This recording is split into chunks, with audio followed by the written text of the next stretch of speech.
Volvió al edificio donde durante décadas nadie se atrevía a hacerlo esperar. Caminó por los mismos pasillos, pero esta vez no hubo saludos, ni puertas abiertas, ni artistas buscando su aprobación. Solo silencio y una frase capaz de destruir lo poco que aún conservaba de su antiguo poder. Aquel hombre había decidido quién merecía una oportunidad y quién debía desaparecer. Pero antes de juzgar su caída, hay que entender cómo un niño pobre llegó a convertirse en el dueño invisible de la fama en América Latina. Raúl Velasco regresó a Televisa buscando algo más que un trabajo. Necesitaba una señal de que su nombre todavía imponía respeto, de que los años frente a las cámaras no habían sido borrados por la enfermedad. Caminó por aquellos pasillos que conocía de memoria, pero ya no eran su territorio. Nadie corría para avisar que había llegado. Ningún productor esperaba instrucciones. Ningún artista joven aguardaba una palabra capaz de cambiarle la vida. Durante décadas, su sola presencia había alterado el ambiente. Cuando entraba a un estudio, las conversaciones se detenían. Su criterio podía abrir puertas, fabricar una oportunidad o sembrar el miedo. Sin embargo, ahora era él quien debía esperar. La ironía era cruel. El hombre que había hecho esperar a tantos descubría que el poder también sabe dar la espalda. La empresa había cambiado. Nuevos ejecutivos, otras prioridades. El mundo que Velasco ayudó a construir comenzaba a considerarlo una figura del pasado. No importaba cuántas estrellas hubieran pasado por su programa, ni cuántos domingos hubiera acompañado a millones. Allí, la gratitud pesaba menos que la conveniencia. Para un hombre acostumbrado a ser escuchado, la indiferencia resultaba más dolorosa que una crítica. Un insulto podía responderse, una traición podía denunciarse, pero el silencio no ofrece adversario, solo devuelve la imagen de alguien que ya no ocupa el centro de la escena. Velasco conservaba el gesto firme y la mirada de quien nunca aprendió a pedir permiso. Pero su cuerpo hablaba de otra batalla. La hepatitis C, el trasplante de hígado y los meses de incertidumbre habían debilitado al conductor que pareció invencible. Aún así, regresó convencido de que la televisión le debía una segunda oportunidad. Entonces, recibió la respuesta que jamás creyó escuchar. No había un lugar preparado para él. No existía un proyecto esperando su regreso. El reino seguía en pie, pero el rey había sido reemplazado. Aquella negativa no solo cerró una puerta profesional, golpeó el centro de su identidad. Velasco no había vivido junto al poder. Había terminado confundiéndose con él. Su voz, su imagen y su autoridad estaban unidas a un estudio y a un sillón, desde el cual podía aprobar o condenar. Cuando ese sillón desapareció, comenzó la pregunta que lo perseguiría hasta el final. ¿Quién era Raúl Velasco sin las cámaras, sin los aplausos, sin la multitud que sonreía por obligación? Para comprender la magnitud de su caída, primero hay que mirar hacia la cima que dominó durante casi 30 años. Allí, detrás de una sonrisa amable y una despedida repetida cada domingo, se escondía uno de los hombres más influyentes del espectáculo latinoamericano. Pero antes del poder, antes de Televisa y antes de los artistas que temblaban frente a él, hubo un niño pobre en Celaya, un niño que aprendió demasiado pronto que, en este mundo, quien no manda termina obedeciendo. Antes de que millones conocieran su rostro, Raúl Velasco fue un niño obligado a entender demasiado pronto que la pobreza no concede treguas. Nació en Celaya, Guanajuato, dentro de una familia donde cada moneda tenía un destino y cada día comenzaba con la misma pregunta: ¿cómo sobrevivir sin pedirle nada a nadie? Mientras otros niños aprendían a jugar, él aprendía a trabajar. Repartió mensajes, condujo vehículos, realizó tareas pesadas y llegó a operar maquinaria agrícola. No había focos ni aplausos, solo polvo, cansancio y la certeza de que el mundo respetaba más al que daba órdenes que al que obedecía en silencio. Aquellos años no lo explican todo, pero dejaron una huella profunda. Raúl conoció la humillación de no tener, el miedo a depender y la sensación de ser invisible. Tal vez por eso comenzó a mirar el poder no como un lujo, sino como una armadura. A los 20 años abandonó Celaya y se dirigió a la Ciudad de México. No llevaba fortuna ni un apellido capaz de abrir puertas, solo hambre, ambición y resistencia. La capital podía devorarlo, pero también le ofrecía la posibilidad de convertirse en otra persona. Sus primeros pasos estuvieron lejos de la televisión. Pasó por empleos modestos, aprendió a observar a la gente y descubrió que el éxito no siempre pertenecía al más talentoso, sino al que aparecía en el momento exacto. Poco a poco se acercó al periodismo de espectáculos, un mundo donde la apariencia pesaba tanto como la verdad. Allí encontró su primera ventaja. Velasco comprendió que una historia podía levantar a un desconocido, que una fotografía fabricaba prestigio y que una frase destruía reputaciones. Antes de dominar una cámara, aprendió a dominar el relato. La fama era una mercancía. Los artistas necesitaban promoción, las empresas, audiencia, el público, ídolos. Entre todos ellos había un espacio vacío, y Raúl decidió ocuparlo. Su disciplina era feroz. No quería regresar a la escasez, ni permitir que alguien volviera a mirarlo desde arriba. Cada oportunidad se convirtió en una prueba y cada rechazo en combustible. La pobreza que lo hizo sentir pequeño alimentó una ambición sin límites, pero detrás de aquella determinación nacía también una sombra. El deseo de ser respetado podía transformarse en la necesidad de ser temido. La firmeza podía volverse dureza, y el niño que juró no inclinar la cabeza corría el riesgo de exigir que los demás inclinaran la suya. Cuando se acercó a una cámara, Velasco comprendió que había encontrado algo más poderoso que el dinero. Frente a ese ojo de cristal, una voz podía entrar en millones de hogares, una opinión podía convertirse en sentencia, y un hombre ignorado durante años podía decidir quién merecía ser visto. Todavía no tenía un reino, pero ya había descubierto la llave. Muy pronto, cada domingo, América Latina entraría en su casa, sin imaginar el precio que algunos tendrían que pagar para permanecer bajo su mirada. El 14 de diciembre de 1969, una puerta se abrió frente a las cámaras. Parecía solo el nacimiento de un programa dominical, una mezcla de música, entrevistas y entretenimiento.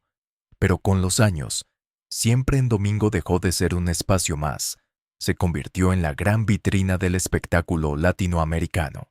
Cada semana, millones de familias se reunían frente al televisor. Allí aparecían cantantes consagrados, jóvenes desconocidos y figuras extranjeras. Para muchos, aquellos minutos significaban la diferencia entre seguir cantando en pequeños escenarios o despertar convertido en una promesa nacional. Raúl Velasco comprendió el valor de ese poder. No necesitaba firmar un contrato para cambiar una carrera. Le bastaba una presentación favorable, una sonrisa o unas palabras precisas. Cuando decía que alguien tenía futuro, productores y periodistas comenzaban a mirar en la misma dirección. Por el programa pasaron artistas que serían grandes figuras. Algunos encontraron allí una exposición decisiva. Otros recibieron una oportunidad cuando todavía luchaban por ser escuchados. Velasco se mostraba como padrino del talento. Su patada de la buena suerte parecía un gesto simpático, pero también recordaba quién concedía la bendición antes del ascenso. Los jóvenes llegaban con el corazón acelerado. Ensayaban durante semanas, cuidaban cada movimiento y temían cometer el menor error. No solo debían convencer al público, primero tenían que sobrevivir a la mirada del conductor. Al principio, aquella exigencia podía confundirse con profesionalismo. Velasco hablaba de disciplina, respeto y preparación. Su severidad parecía proteger la calidad del espectáculo. Quien recibía su aprobación salía del estudio sintiendo que acababa de cruzar una frontera invisible. Pero cada puerta que se abre desde un solo escritorio termina creando dependencia. Cuanto más crecía el programa, menos alternativas tenían los artistas. Televisa dominaba la pantalla, siempre en domingo dominaba las tardes, y Velasco controlaba el acceso a ambos mundos. Su nombre comenzó a pesar más que muchas canciones. Los representantes buscaban complacerlo. Las disqueras cuidaban cada detalle antes de presentar a un artista. Incluso figuras reconocidas entendían que enfrentarse a él podía tener consecuencias. La admiración empezó a mezclarse con prudencia, y la prudencia, lentamente, con miedo. El público veía brillo, sonrisas y aplausos. Detrás de las cámaras se medían silencios y se estudiaba el humor de un solo hombre. El escenario creado para mostrar talento comenzaba a parecerse a una aduana de la fama. Velasco sonreía como anfitrión, pero ya no era el conductor. Se había convertido en el guardián de una puerta que todos querían atravesar. Y cuando una sola persona sostiene durante demasiado tiempo la llave del éxito, llega un momento en que deja de preguntar quién merece entrar y comienza a decidir quién debe quedarse afuera. El poder de Raúl Velasco no nació de un solo gesto, ni de una frase ante las cámaras. Se construyó domingo tras domingo, mientras siempre en domingo ocupaba un lugar que pocos programas podían disputar. Televisa no era únicamente una empresa, era una puerta gigantesca hacia la fama, y Velasco se encontraba justo en medio de esa entrada. Para un cantante joven, aparecer allí significaba ser visto por millones. Rechazar una invitación parecía una locura. Perder el favor del conductor, un riesgo demasiado grande. Las compañías discográficas lo sabían, los representantes también, y por eso cada presentación era preparada como un examen definitivo. Velasco observaba la ropa, la postura, la voz, la seguridad y hasta la manera de responder. No necesitaba gritar para imponer tensión. Bastaba una pausa larga, un gesto de desaprobación o una pregunta incómoda para transformar la alegría de un artista en temor. Poco a poco, el estudio dejó de ser solo un escenario. Se convirtió en una sala de juicio donde el conductor interrogaba, evaluaba y dictaba sentencia frente a todo un continente. Él decidía cuándo aplaudir, cuándo corregir y cuándo dejar que el silencio hiciera más daño que un insulto. Quienes trabajaban a su alrededor aprendieron a leer su estado de ánimo. Si estaba satisfecho, la emisión avanzaba con ligereza. Si algo lo irritaba, todos se preparaban para una humillación pública. Nadie quería ser el productor que lo contradijera, el músico que discutiera una orden o el invitado que respondiera con orgullo. El miedo era eficaz porque casi nunca necesitaba explicarse. En una industria con pocas vitrinas de semejante alcance, quedar fuera de su programa podía significar meses, incluso años, de invisibilidad.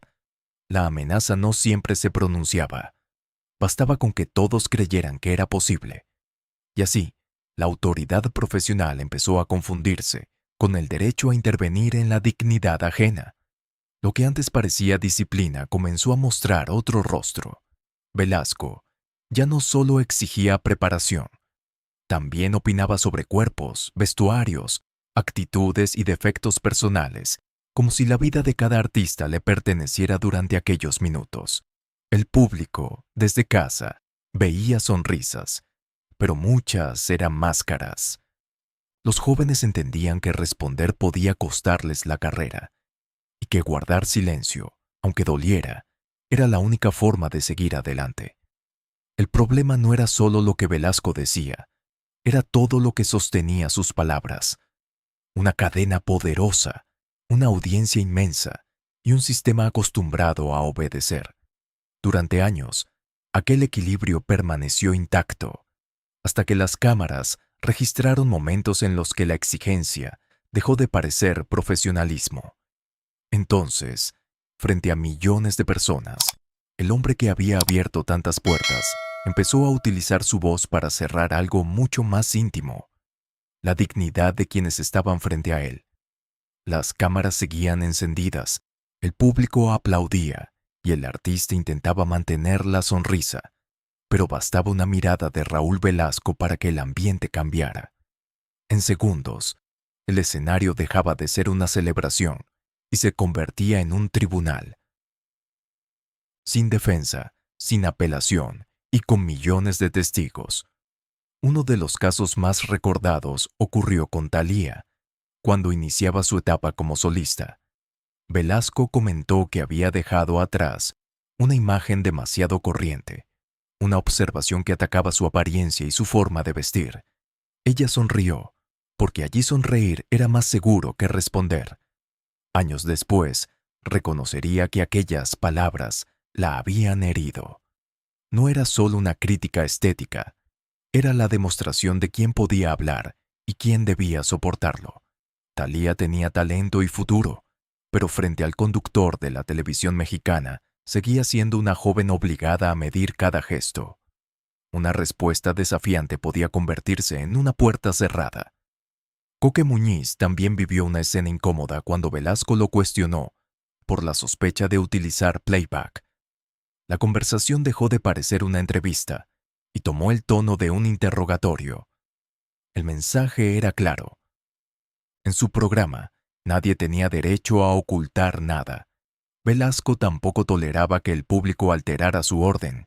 Si algunos asistentes desaprobaban a un artista, podía enfrentarlos o expulsarlos del estudio. No solo dirigía la emisión, quería controlar la emoción de todos, como si hasta el rechazo necesitara su permiso. Muchos jóvenes recibieron comentarios sobre su voz, su cuerpo, su ropa o su actitud. Algunos bajaban la cabeza. Otros pedían disculpas sin comprender qué falta habían cometido. Casi todos sonreían, porque aquella sonrisa no significaba alegría, significaba supervivencia. Sus defensores dirían que era exigente y que la televisión en vivo no permitía errores, pero la exigencia corrige cuando busca mejorar. La humillación, en cambio, necesita público. Velasco sabía que cada silencio incómodo aumentaba su autoridad. La pregunta no era si sus críticas tenían razón. Era por qué necesitaba pronunciarlas frente a las cámaras, cuando la persona señalada apenas podía defenderse. Buscaba elevar el espectáculo o disfrutaba recordando quién tenía el poder. Durante años, casi nadie se atrevió a detenerlo. Televisa respaldaba el programa, las disqueras necesitaban exposición y los representantes preferían callar. Así nació un sistema donde la dignidad de un artista podía sacrificarse para proteger a un solo hombre. Cada joven avergonzado, cada sonrisa forzada y cada disculpa pública fueron dejando una deuda invisible. Muy pronto, quien exigía responsabilidad a todos tendría que mirar hacia su propia familia.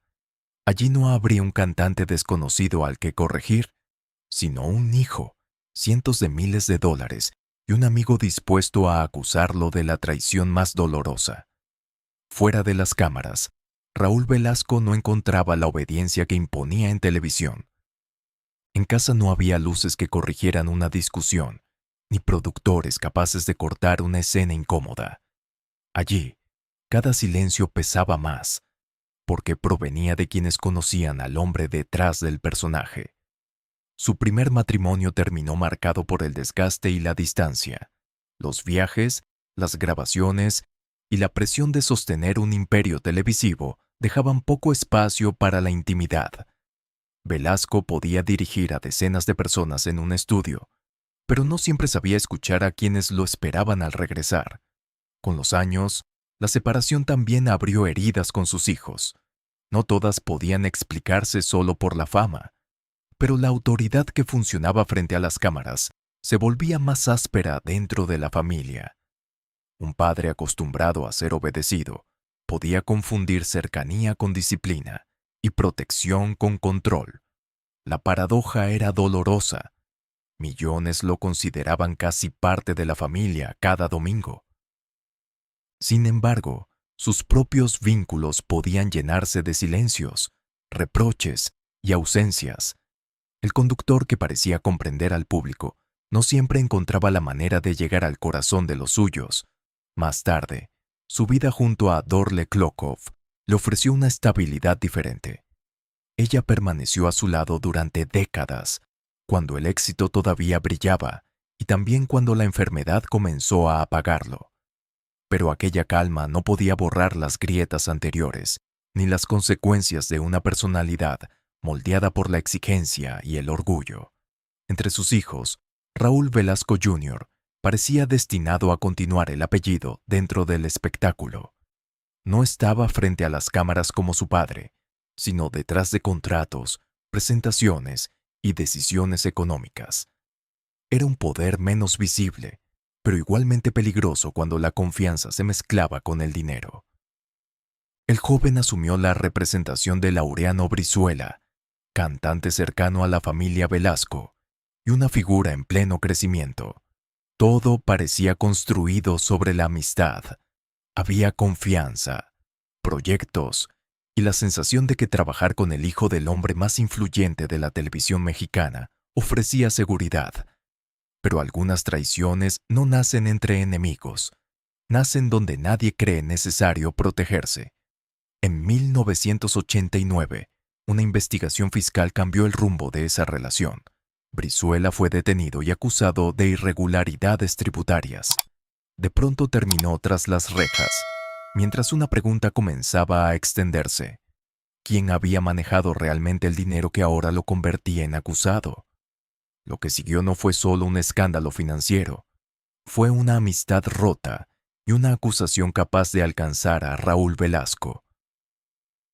El hombre que había exigido tantas veces que otros dieran la cara, tendría que decidir si aplicaba la misma dureza cuando el señalado llevaba su propia sangre. Y esta vez, no habría una pausa comercial capaz de detener lo que estaba por revelarse. Laureano Brizuela no entró en aquella historia como un enemigo. Era un cantante admirado, cercano a la familia Velasco y confiado en que su carrera estaba en manos seguras. Raúl Velasco Jr. administraba sus compromisos, sus ingresos y las obligaciones detrás de cada presentación. Entre ellos, no parecía haber espacio para la sospecha, hasta que la justicia llamó a la puerta equivocada. En 1989, Brizuela fue detenido por presunta evasión fiscal.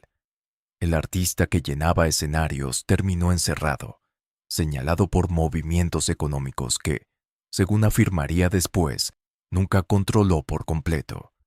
El golpe no fue solo perder la libertad, fue descubrir que la fama puede convertir a una estrella en el rostro visible de decisiones tomadas por otros. Con el tiempo, Brizuela sostuvo que Raúl Velasco Jr. había omitido declarar más de $400,000. También aseguró que él fue utilizado como el hombre que debía cargar con toda la culpa.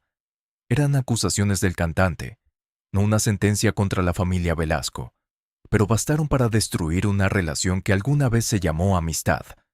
La herida se volvió más profunda cuando Brizuela dirigió sus palabras hacia Raúl Velasco padre. Según su versión, el conductor conocía el peligro que lo esperaba y habría permitido que regresara a México sin advertirle, mientras intentaba proteger a su hijo de consecuencias mayores. De pronto, el hombre que en televisión exigía transparencia y responsabilidad quedó atrapado en una pregunta devastadora. ¿O había usado su influencia para salvar a su propia sangre, dejando que otro pagara el precio? Velasco conservaba prestigio, contactos y una empresa poderosa a su alrededor.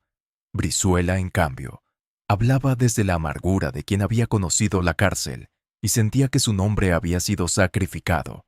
Tiempo después, el cantante fue absuelto, pero la absolución no devolvió los meses perdidos, ni reparó la confianza, ni borró la sospecha.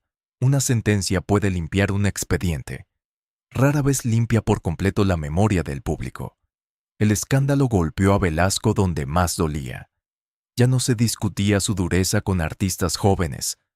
Ahora se cuestionaba su conducta como padre, su concepto de lealtad y la forma en que había educado al hijo destinado a heredar parte de su influencia. Tal vez nunca se conozca toda la verdad. Lo cierto es que una amistad terminó convertida en acusación. Una carrera quedó marcada por el encierro, y el apellido Velasco perdió parte de la autoridad moral construida durante años. El juez de la televisión descubría que fuera del estudio no podía controlar todas las versiones. No había cámara que cortar, ni público al que ordenar silencio, y mientras aquella deuda perseguía a la familia, otra amenaza avanzaba sin titulares. Dentro del cuerpo de Raúl Velasco, la enfermedad preparaba una sentencia que ningún contacto, ningún canal y ningún gesto de autoridad podrían revocar.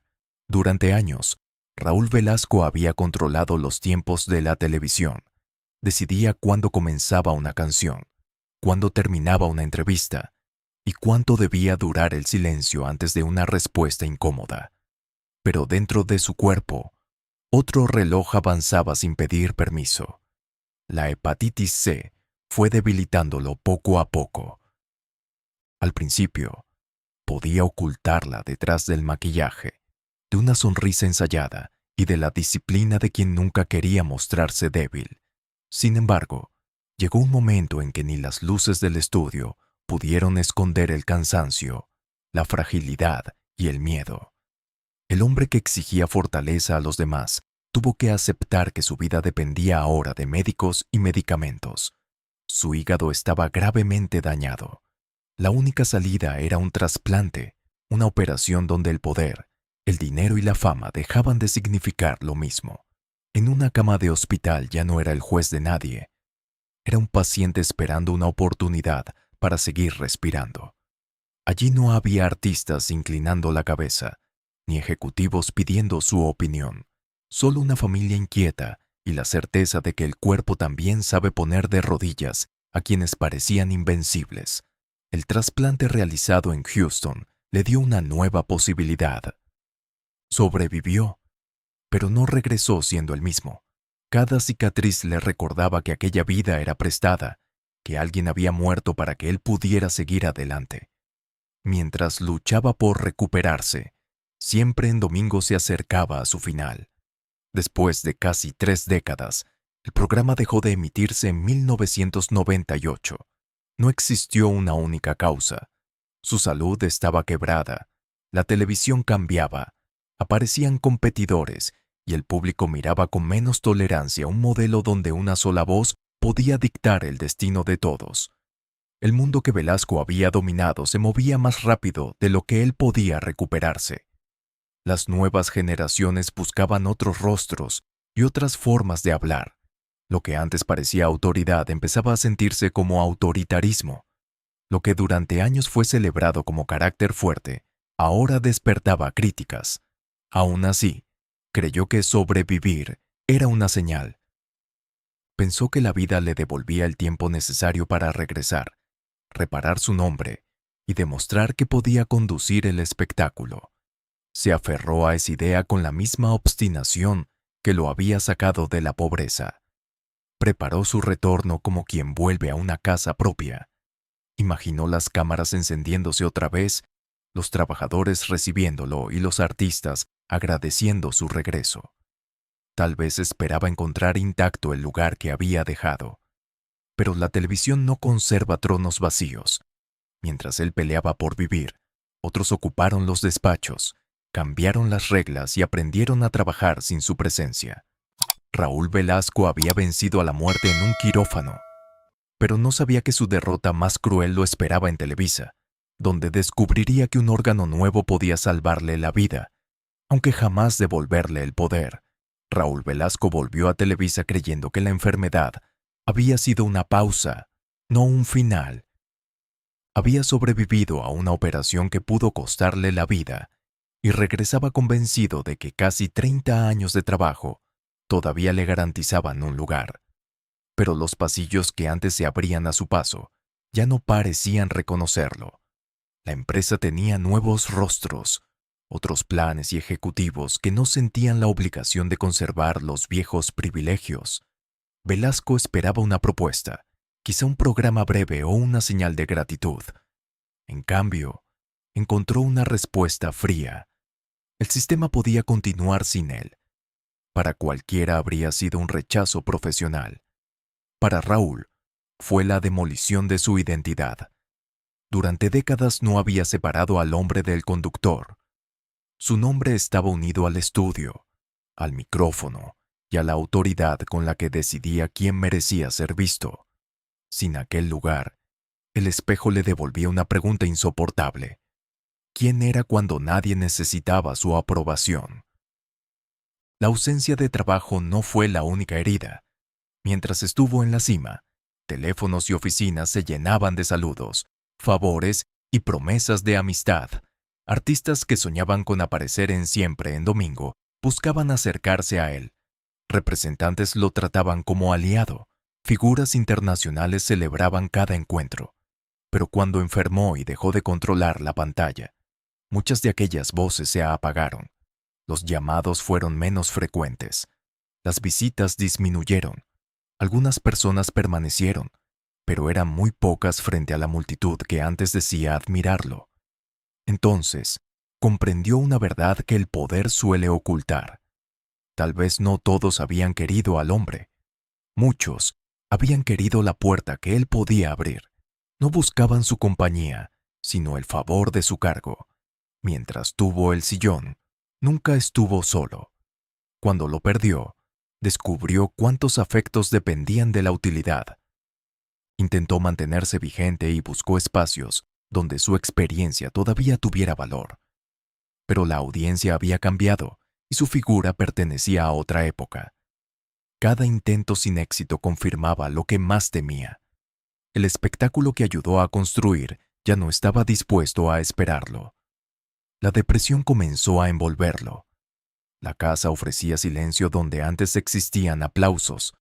Las horas se hicieron largas y los recuerdos, más crueles, volvieron los rostros de quienes había corregido, las palabras pronunciadas sin piedad y las disculpas que quizá llegaron demasiado tarde. El rey sin corona descubrió que el castigo más duro no siempre es el escándalo. A veces es entrar en una habitación y comprobar que nadie se levanta, que ningún teléfono suena y que el mundo continúa como si uno nunca hubiera sido indispensable. Sin embargo, faltaba el golpe más simbólico. En 2005, una embolia cerebral atacaría el arma que había construido toda su leyenda, la voz con la que levantó estrellas y también hizo temblar a quienes no podían defenderse. En marzo de 2005, Raúl Velasco sufrió una embolia cerebral. El hombre que había construido su imperio con palabras descubrió, de pronto, que su propia boca ya no respondía como antes. Podía pensar, recordar y comprender, pero hablar se convirtió en una batalla lenta, dolorosa, casi cruel. Durante décadas, su voz había sido una llave. Con ella presentó artistas, abrió carreras y convirtió desconocidos en figuras populares. También la utilizó para corregir, herir y exhibir errores frente a millones. Ahora, cada sílaba le costaba un esfuerzo inmenso. La vida parecía devolverle, en silencio, el peso de todo lo que alguna vez dijo, sin medir las consecuencias. El golpe no solo afectó su cuerpo, también destruyó una parte esencial de su identidad. Un conductor puede perder un programa y buscar otro espacio. Puede alejarse de las cámaras y seguir contando historias, pero cuando pierde la capacidad de expresarse, pierde también el puente que lo unía con el mundo. Velasco comenzó a vivir rodeado de pausas. Aquellas pausas que antes usaba para incomodar a un invitado, ahora lo atrapaban a él. Quería completar una frase, pero las palabras se deshacían antes de llegar. Quería defender su pasado, explicar sus decisiones, quizá pedir perdón, y el tiempo ya no parecía dispuesto a esperarlo. En sus últimos años buscó refugio en la espiritualidad, la meditación y una mirada más humilde sobre su propia historia. Llegó a reconocer que la televisión lo había hecho perder el sentido de su lugar, que el poder podía elevar a una persona hasta hacerle olvidar que seguía siendo humana. No fue una confesión perfecta. Tampoco borró las humillaciones, las amistades rotas ni las heridas familiares. La reflexión tardía no cambia lo ocurrido, Pero revela algo más inquietante. Incluso quienes parecen incapaces de arrepentirse pueden escuchar, al final, el eco de sus propios actos. Algunos lo recordaban como el hombre que les dio una oportunidad. Otros, como el juez que los obligó a sonreír mientras destruía su dignidad. Ambas imágenes eran verdaderas. Raúl Velasco no cabía en una sola definición. Fue talento, disciplina y visión, pero también orgullo, dureza y una necesidad de control que terminó aislándolo. El 26 de noviembre de 2006, murió en la Ciudad de México, a los 73 años. Con él desapareció una figura central de la televisión latinoamericana, pero no la discusión sobre su legado.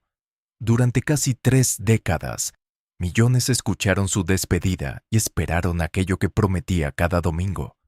Todavía hay más.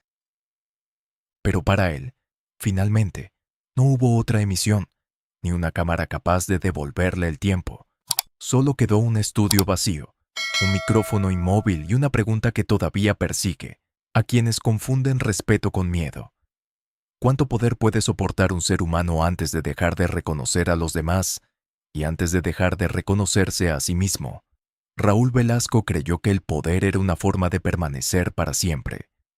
Durante años, su voz abrió puertas, impuso silencios y obligó a muchos a sonreír cuando querían defenderse.